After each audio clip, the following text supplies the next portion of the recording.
يا راغبا في كل علم نافع. ينمو العلم ويتقدم بتقنياته ومجالاته، ومعه نطور أدواتنا في تقديم العلم الشرعي. أكاديمية زاد أكاديمية ينبوعها صاف ليروي غلة الظمآن، والسنة الغراء شارحة له، فهما لنا من ربنا وحيان. بشرى لنا زاد أكاديمية للعلم كالأزهار في البستان.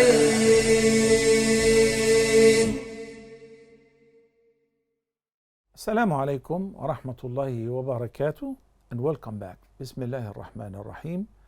Praise be to Allah. May the greatest peace and salutations be upon His most beloved Prophet Muhammad, peace be upon him. My dear students, my dear audience, this episode is a review, an overall review for the 19th Hadith. 19th Hadith is a very rich Hadith. And if you remember, I've mentioned that it requires a whole series, not just one session. So this is a quick overall review of the Hadith, which is narrated by the great companion Abu Hurairah radiyallahu anh, and it's a sound Hadith collected by Imam Bukhari and Muslim and others with various different narrations. So it is a quick reminder, then inshallah we'll have the chance to shed some light and more in-depth explanation of the Hadith. Abu Hurairah, may Allah be pleased with him, narrated that our most beloved Prophet Muhammad sallallahu alayhi wasallam said, whoever removes a worldly hardship from a believer, Allah will remove one of his hardships on the day of resurrection.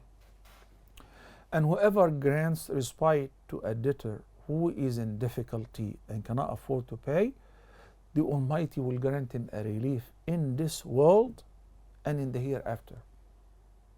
Whoever conceals the faults, the sins, the mistakes of another Muslim, the Almighty Allah will conceal his faults and mistakes in the hereafter and also in this life.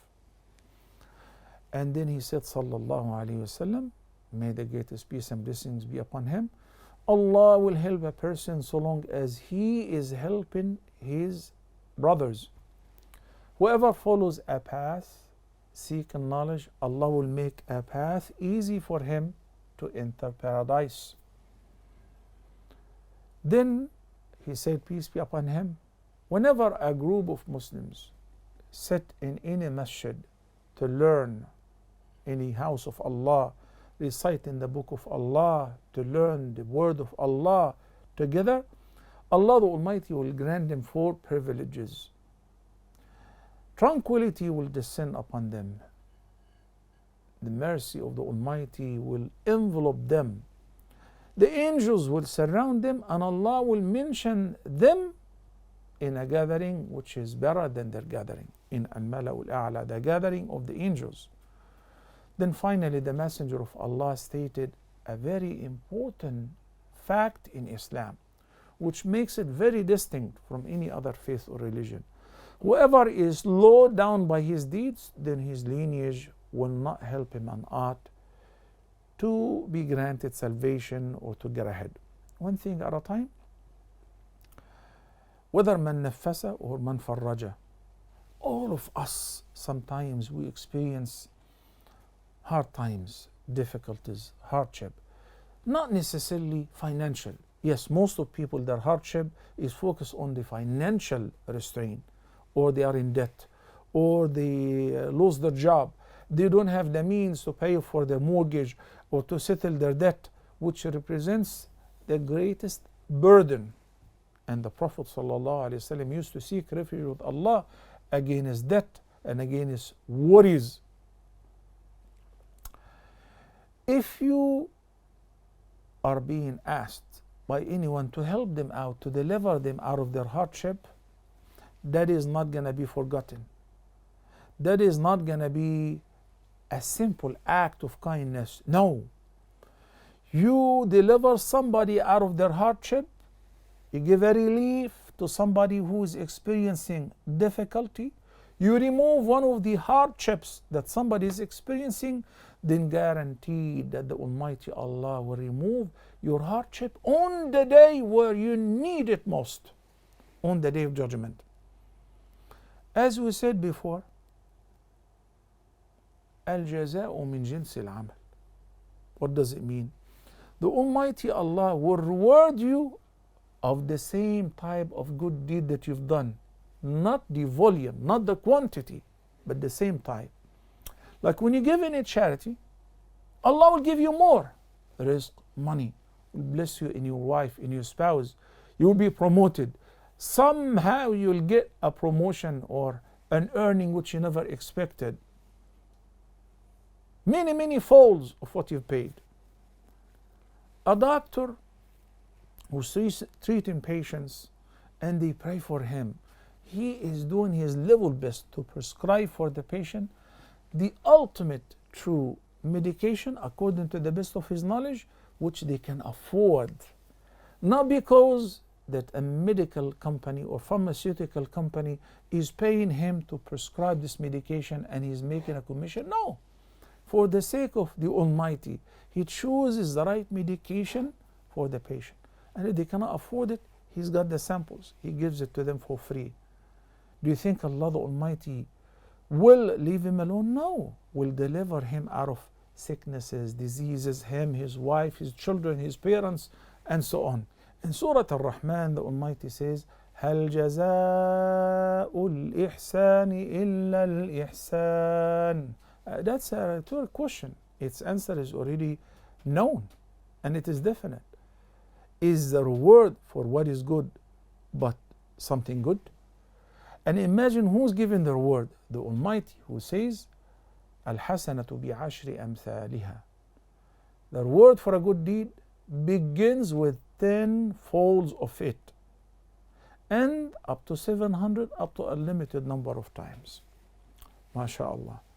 Then the Messenger of Allah, peace be upon him, says, when somebody is in debt, particularly he owes you money, and you know for certain that he doesn't have, what is he gonna do?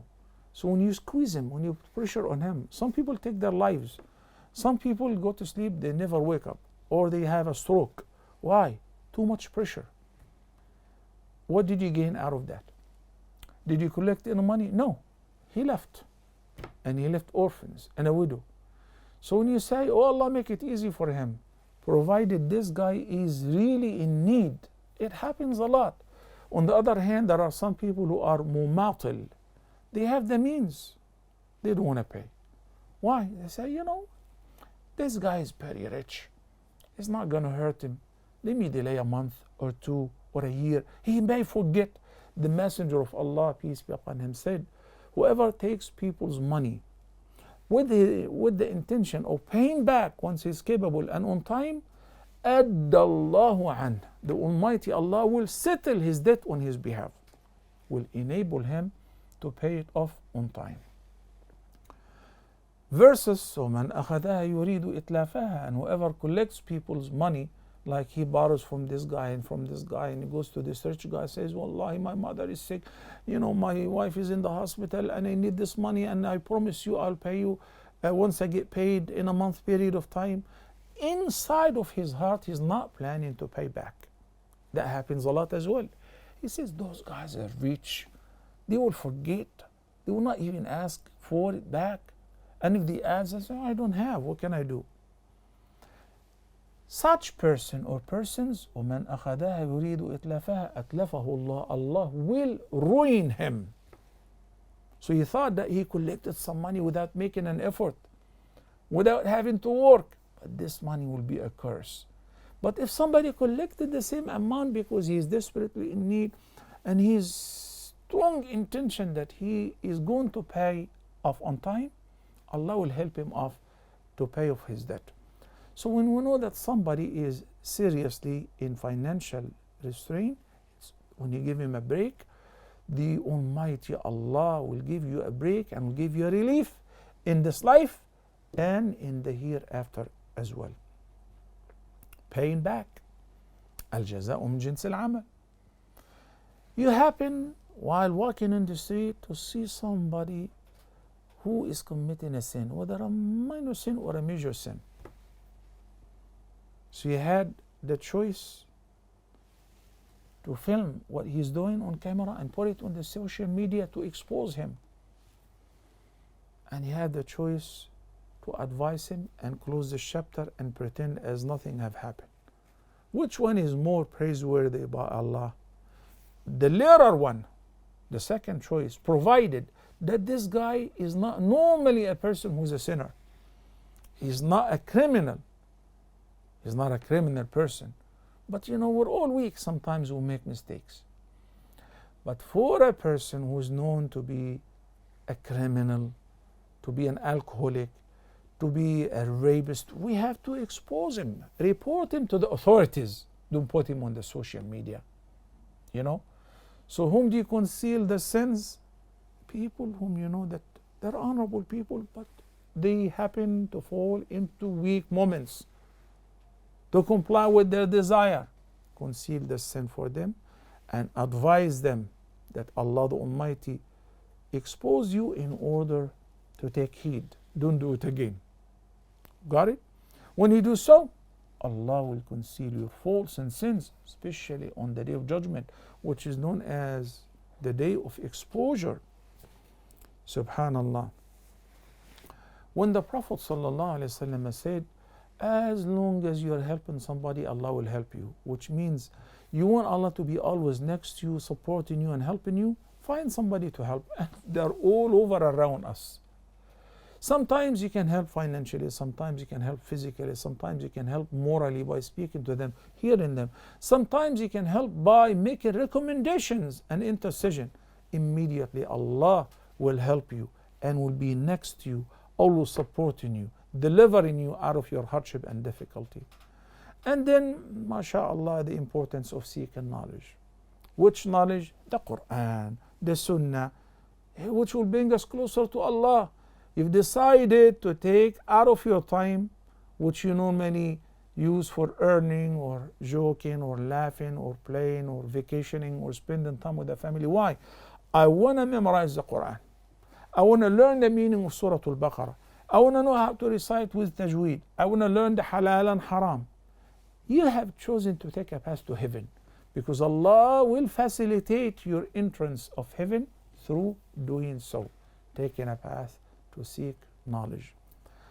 Then, related to it, when we sit in the masjid, Saturdays, Sundays, after Fajr, we pray Fajr in Jama'ah and say it's a weekend, let's sit and recite some Quran, learn the ahkam and the tafsir of these ayat until it is dawn, and then we pray duha, so we get the reward of performing Hajj and Umrah. And so long as we were sitting, tranquility has descended upon us. Allah has enveloped us with His mercy. Angels are sitting with us on top of each other, big crowd, we're not alone. And then we're talking about whom? Allah in the Quran. Alhamdulillahi Rabbil Alameen. We're praising Allah. Allah praises us before His angels above the heavens. Brothers and sisters, finally, we have to understand that, being a Sayyid, as some people say, or Ahlul Bayt, I belong to the family of Prophet Muhammad sallallahu alaihi wasallam. My grandfather is Al-Husayn ibn Ali or Al-Hasan ibn Ali. This is between you and Allah. What really counts is your actions. Actions speak louder than lineage. So when you say that, my family lineage is connected directly to Fatima or to Ali or to the Prophet sallallahu alaihi wasallam, mashallah, congratulations. What about your achievement? Imagine when the Prophet, peace be upon him, addresses his own daughter. Oh, Fatima bint Muhammad, i'mali, فإني والله لا أغني عنك من الله شيئا.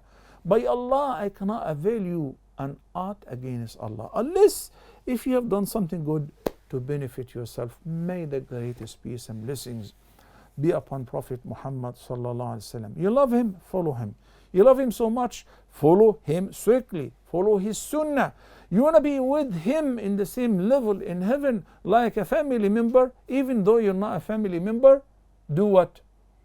ومن يطع الله والرسول فأولئك مع الذين أنعم الله عليهم من النبيين والصديقين والشهداء والصالحين وحسن أولئك رفيقا. Whoever obeys Allah and the Messenger of Allah, indeed he will be in the company of the messengers, the righteous, the truthful, the martyrs, and all the beautiful people on the Day of Judgment. And how excellent will be such company. What to do? يطع الله والرسول. Whoever obeys Allah and the Messenger of Allah. May Allah make us among them. Until next time. Assalamu alaikum wa rahmatullahi wa barakatuh. يا راغبا في كل علم نافع ينمو العلم ويتقدم بتقنياته ومجالاته، ومعه نطور أدواتنا في تقديم العلم الشرعي. أكاديمية زاد أكاديمية ينبوعها صاف ليروي غلة الظمآن، والسنة الغراء شارحة له، فهما لنا من ربنا وحيان. بشرى لنا زاد أكاديمية للعلم كالأزهار في البستان.